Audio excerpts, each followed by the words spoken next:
Halo semuanya, perkenalkan nama gue Sita.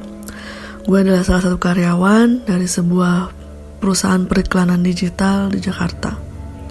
Sekarang ini gue pengen berbagi pengalaman horor gue yang gue alami di daerah rumah gue. Jadi rumah gue tuh di Bogor sebenarnya. Di Bogornya pun itu daerah kabupaten yang dekat-dekat kaki Gunung Salak. Kejadiannya sekitar tahun 2001 atau 2002. Itu waktu gue masih SMP. Jadi gue inget banget kejadiannya itu di hari Senin malam. Jadi dari sore itu gue diajak sama bokap gue ke bengkel. Gue ajak adik gue juga nih yang bungsu, yang masih umur 1 tahun. Kita ke bengkel dari sore. Dan lu tau lah ya, kalau di bengkel itu gak mungkin sebentar. Entah karena ngantrinya lah, atau karena banyak yang dibenerin. Jadi kita tuh di bengkel ada kali ya 3-4 jam. Jadi tuh berangkat sore, pulang lagi sekitar jam 8:30 malam.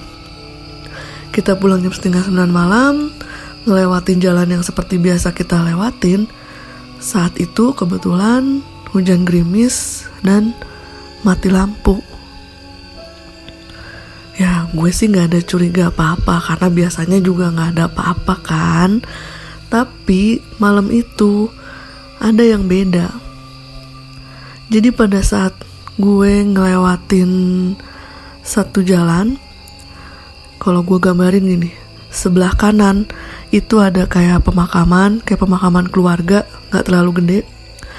Sebelah kiri dia ada kayak rumah-rumah, ada rumah kosong, ada rumah yang berpenghuni juga, terus ada pohon. Gue lupa itu pohon jambu atau pohon manggis. Yang jelas ada pohon. Tepat di deket pohon itu, di jalanan situ, ada polisi tidur. Jadi pas ketika kita melewati polisi tidur, otomatis kan pelan tuh mobil, karena ada polisi tidur kan. Nah, pas banget di situ gue ngeliat sesosok perempuan berdiri di bawah pohon. Dia pakai kayak mukena gitu warna putih, tapi mukenanya ya nggak ada talinya, panjang banget. Gue nggak bisa lihat tangannya, kakinya juga nggak kelihatan karena posisi mobil gue tinggi kan. Nah, gue bener-bener sama sekali nggak bisa entah nyebut istighfar atau gue baca surat-surat gitu. Gue bener-bener gak bisa, sekalipun itu dalam hati, saking kaget, saking shock dan takutnya gitu loh. Gue, bokap gue, apalagi adik gue yang masih setahun, itu gak ada yang bersuara. Bahkan gue pikir tuh gak ada yang lihat gitu selain gue.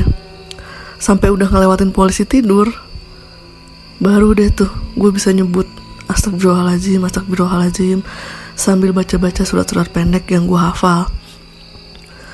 Dan itu yang bikin gue merinding. Gue inget wajahnya agak sipit, putih agak pucat, terus bibirnya mesem tuh kayak senyum tapi nanggung. Itu bikin gue merinding banget.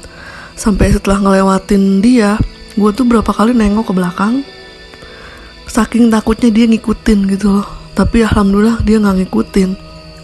Sampai masuk ke gang rumah gue nih, ada orang lagi nongkrong di rumah tetangga. Bokap gue berhenti, terus ngomong, ceritalah, tadi di sana lihat ada perempuan lagi diri di bawah pohon.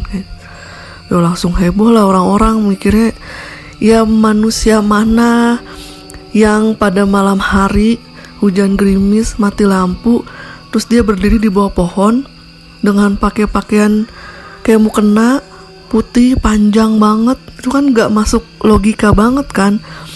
Gue sampai sekarang pun masih merinding kalau keingetan hal itu lagi. Dan kayak masih susah banget gitu mau berpikir positif. Oh itu orang, ya ngapain kalau orang malam-malam berdiri di bawah pohon, hujan gerimis lagi, kan gak lucu kan. Nah sejak saat itu nih, sampai 7 hari ke depan dari kejadian itu, gue berlima, nyokap, bokap sama adik-adik gue itu tidur sekamar. Gue bener-bener gak berani tidur di kamar sendiri atau berdua sama adik gue gak berani sama sekali. Beneran takut sumpah. Ya untungnya sih si mbak-mbak yang menampakkan dirinya itu tidak mengganggu atau meneror. Mungkin pada saat itu memang lagi pas kebetulan aja kali ya, momennya lagi kayak gitu pas kita lewat situ lagi kan. Ya selama itu tidak mengganggu kita, ya kita juga nggak ada yang istilahnya nggak yang berkelanjutan banget lah.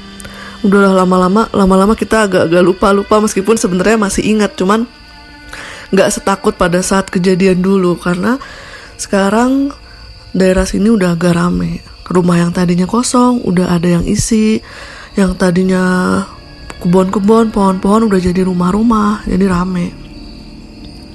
Itu yang pertama. Yang kedua, gue ada cerita lagi.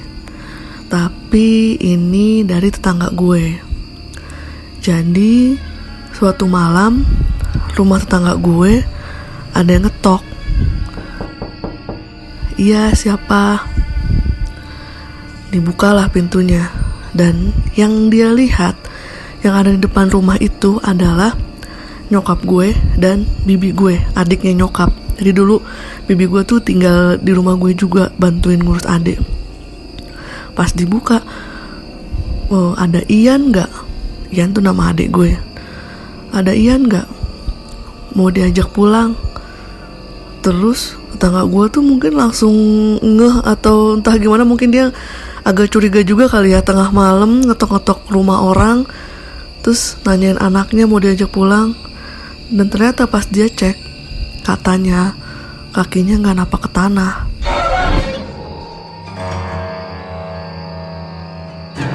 Waduh, dia langsung ngambil tindakan dong dengan bilang, gak usah, udah malam biarin aja nginep di sini. Entah gimana lah ceritanya, akhirnya si dua sosok itu pergi. Dan si tetangga gue tuh langsung nutup pintu, udah. Besokannya pokoknya dia langsung mastiin tuh ke nyokap dan bibi gue. Dia cerita, semalam ada yang dateng nyariin Ian, mau diajak pulang katanya. Dan nyokap gue sama bibi gue gak ngerasa ada yang keluar rumah pada malam itu. Gak ada. Bahkan mikirnya oh ya udah mungkin Ian lagi nginep di rumah sini, ya udah besok aja lah kita jemput. Makanya itu wah merinding banget sih gue. Kalau keinget-inget tuh kayak masih takut gitu. Padahal sih kejadiannya udah lama banget. Dulu zaman-zamannya gue masih sekolah SMP kali ya, udah belasan tahun lalu. Cuman kalau diinget-inget kayak bisa ya begitu, bisa nyaruin orang gitu loh. Makanya ya kita sebagai manusia harus sering-sering ingat sama Allah. Ya dimanapun, kapanpun kita berada, baca-baca doa, baca zikir buat yang muslim, atau doa-doa lain lah buat yang non-muslim, biar dimanapun tuh kita dilindungi dan dijauhkan dari hal-hal yang gak baik lah kayak gitu. Karena biar gimana pun, secanggih apapun dunia zaman sekarang, gak bisa dipungkiri kalau kita itu hidup berdampingan sama mereka. Betul gak?